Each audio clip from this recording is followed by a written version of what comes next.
서울 강북을 국회의원 한민수입니다. 우리 김용빈 선관위 사무총장님 잘 안 보이니까 그렇게 할까요? 네. 총장님 편하신다면 예, 나가셔도 되겠습니다. 제가 보기가 방송 카메라 때문에 그런 거니까 좀 이해해 주시고. 혹시 총장님 네. 오늘 이 자리에서 저 처음 보신 거죠? 텔레비나 뭐 이런 텔레비전 이런 거 말고 네. 얼굴을 대면한 건 처음 아닙니까? 네, 개인적으로 예 처음 뵙습니다. 처음 뵙죠. 네, 공적으로나 사적으로나. 네, 저도 우리 김용빈 사무총장님 본회의 때 나오셔서 말씀하시는 거는 보고 했습니다만 이렇게 직접 이 거리에서 얼굴을 대면하는 건 제 생애 처음인 것 같습니다. 맞죠?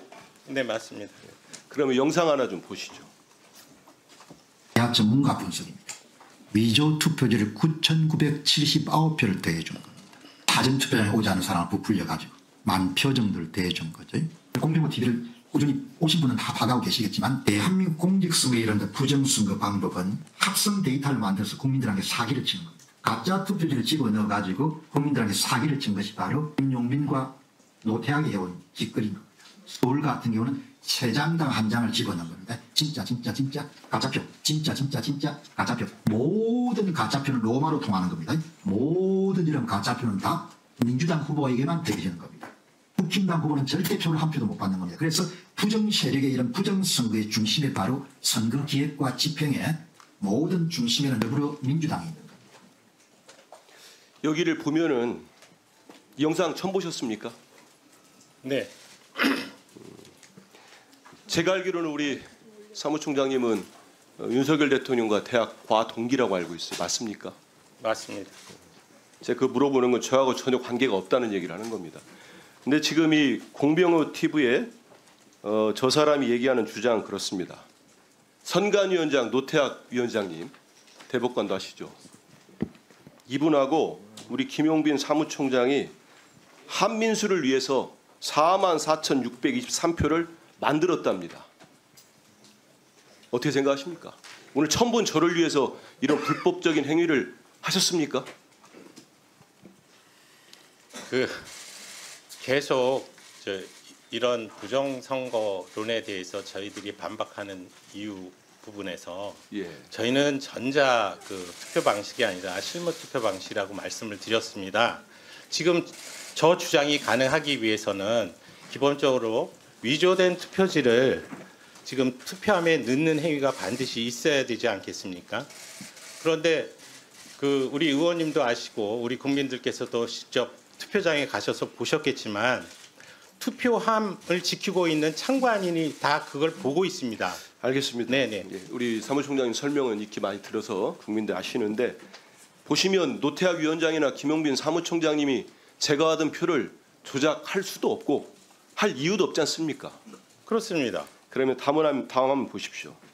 이 공병호 TV는 1월 10일 날 내란 선전죄로 더불어민주당이 고발한 유튜버 중에 한 명입니다. 근데 좀 전에 보신 영상을 올린 날짜가 1월 30일입니다. 고발이 돼도 여전히 이 제목 한번 보십시오. 이게 가능한 얘기입니까? 선관위 더러운 작업. 선관위 이런 식의 부정선거 음모론을 지금도 하루에 5개씩 올리고 있습니다. 이러한 가짜뉴스 어떻게 보십니까? 저희 나라뿐만 아니라 이 선진국, 미국을 비롯한 유럽이나 이런 선진국에서도 이 페이크 뉴스 때문에 많은 논란이 있는 것으로 알고 있습니다. 그런데 네. 보시면 다음 화면 보십시오. PPT 보시면 윤석열 대통령이 아시는 것처럼 최후 변론에서도 또 가짜 뉴스를 얘기합니다. 우리 사무총장님의 같은 과 동기시기도 한데 가짜 부정 투표용지, 투표 결과가 납득하기 어렵다는 쭉쭉쭉 얘기합니다. 부정선거 음모론 어떠한 근거도 되지 못하면서. 근데 최근 언론 보도 보면 그 앞으로 가보시죠. 노상원 전 정보사령관 이분이 계엄 4대 임무 중에 부정선거 관련 콜센터 설치도 주문했다고 합니다. 이 보도 내용 보셨지요? 네.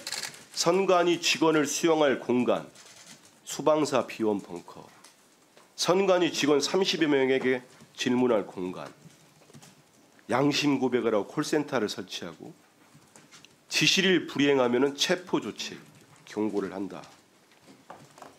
이런 충격적인 얘기를 합니다. 결국은 이 계엄을 실무적으로 준비했다고 하는 노상원 전 정부 사령관이 이런 식의 계획을 짰다는 거는 저는 선제 마지막 날까지도 윤 대통령이 이런 부정선거 망상에서 벗어나지 못하고 있기 때문에 그렇다고 봅니다. 어떻게 생각하십니까? 그 망상 아닙니까? 실제와 다르다고 몇 번을 말씀드렸습니다. 그게 거짓된 생각이지요. 결국 네, 실제와 다른 있을 생각을 수도 가지고 있는 겁니다. 네, 있을 수도 없고 예. 기본적인 전제 조건에서 아까 보여드렸던 일장기 투표 관련한 부분은 부정선거를 주장하시는 분들의 기본 그 부정선거의 요인 자체는 사전 그 투표값에 있습니다. 알겠습니다. 그런데 지금 논의되는 이 일장기 투표는 본투표지에 네. 대한 겁니다. 맞습니다. 예. 그 넘겨주십시오. 일장지 투표지를 말씀하셨으니까 시간이 참 많이 가고 있습니다. 좀 전에 말씀하신 것처럼 일장지 투표는 있을 수가 없는 겁니다. 네, 아니 그것뿐만 아니라 그들이 주장하는 논리에도 어긋난다는 취지입니다. 맞습니다. 본투표에서도 저런 그러니까 선거 부실로 인한 것은 맞는데 부정선거에 소위 그 조작된 부정선거가 있으려면 사전 투표값을 조작을 해야 된다는 것이 전제가 되는데 이것은 그거하고 관계가 없지 않습니까? 네. 그렇기 때문에 이 보도를 통해서도 자세히 다 이게 이른바 일장기 투표지에 왜 이런 게 나왔는지 다 밝혀졌습니다. 그럼에도 불구하고 대통령 윤석열이 저런 생각을 버리지 않고 선동을 하니까 이걸 믿고 있는 분들이 많습니다. 다음 넘겨보십시오. 그 결과가 나옵니다. 일장기 투표지도 있고요. 결국은 최근에 우리나라 민주주의 지수가 대폭락을 했습니다. 완전한 민주주의 국가에서 저들 때문에 윤석열과 그 일당 때문에 결함이 있는 민주주의로 우리나라가 이렇게 나락으로 떨어지고 있습니다. 제가 지금까지 말씀드린 내용들을 결국은 우리 사무총장께서 보다 더 적극적으로 반박을 해주시고 해명하고 설득해야 된다고 봅니다. 네, 계속적으로 국민들에게 홍보하도록 하겠습니다.